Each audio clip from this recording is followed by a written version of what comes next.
This video is from Ipsr Solutions, and today we're going to see what access control lists are in ACL. As an ACL in Linux. I'm Reshma K. Vijayan, and you can ping me on training at ipsrsolutions.com.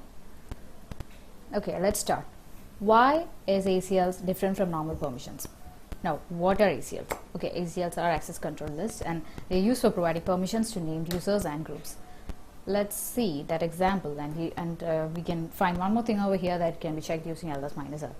Just like we choose to view normal permissions. Yeah, suppose I'm going to create a file named file1, and I'm going to find the permissions associated with that file, that is ls-l file1 can be used. And after that, I can notice one thing, that read, write and execute. That is different types of permissions we can provide to grant to a user. RW is the current permission for root user, that is the user owner, and read only for group owner, and R for others. Now, what if I'm going to add a user named user@armor? Alright. Now, suppose that I need to provide permissions to armor to write on the file 1. So now there's currently read only permission on the file. Suppose that I need write permission on file 1. So at that time, what I can do is I can use ACLs. Okay, let's see. Set FACL -m. So this is how I'm gonna provide the permissions or ACLs on file 1. So username is armor and read write on file 1. Alright. Now, how can I view a file that and observe that it is having ACL permission set on it?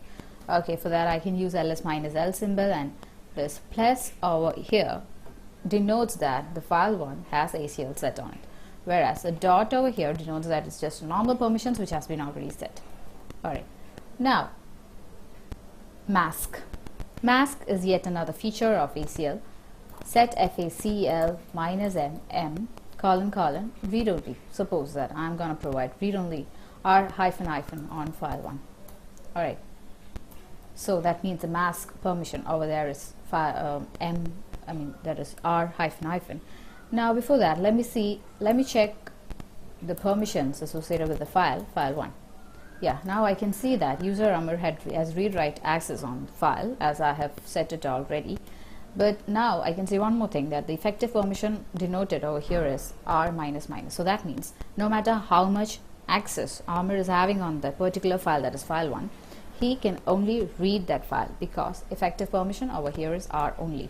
That is the meaning of mask. Now, as we are moving on to the next, that is a few set of options that we can use along with ACL. The first one being default. Now you're planning to apply ACLs to all incoming files in a directory, then yeah, use D. Let's see how we can do it. Suppose that I have a directory named dir. Alright, now when I'm going to create a file named now file 1 to 3, 1 to 4, yeah. Alright, now when I see D into the directory, when I ll, I can see that yeah, these many files have been created, and I'm going to set FACL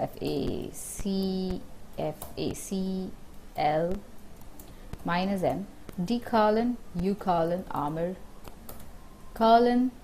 read write.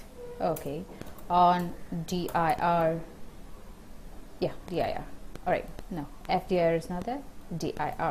Alright, now when I do get FACL on dir, I can see that default has been provided over here, which means by default everything will be applied to all the incoming files or subdirectories which are yet to come over to dir directory. So let me check dir at once. LL, and yeah, these were the already present or pre-existing files over there.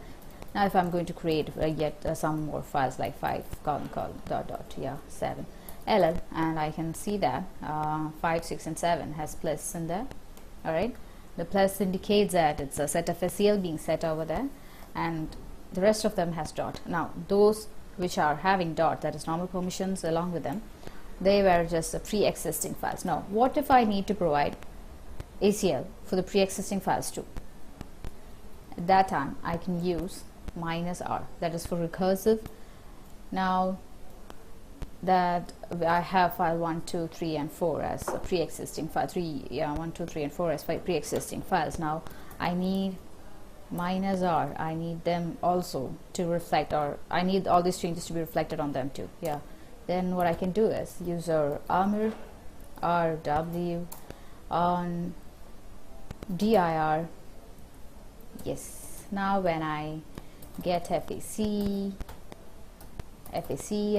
on dir, I can see one thing, that yeah, Hummer is having normal ACL permissions as well as default too. So now I can see D into the directory. Now using LL I can view that all the pre-existing files too now has ACL permissions applied on them. When I check them, each of them, yeah, file 1 initially when I check, I can see that Armor is having normal permissions on them.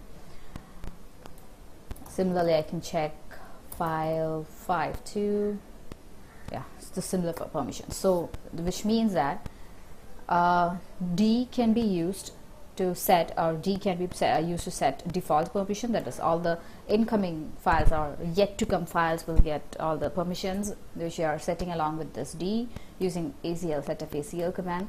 And after that, -r can be used so that recursively, that is, all the currently existing files will also get all the permissions, which is given using a setf ACL. Now moving on to the next one, that is B. B can be used to delete the existing permissions.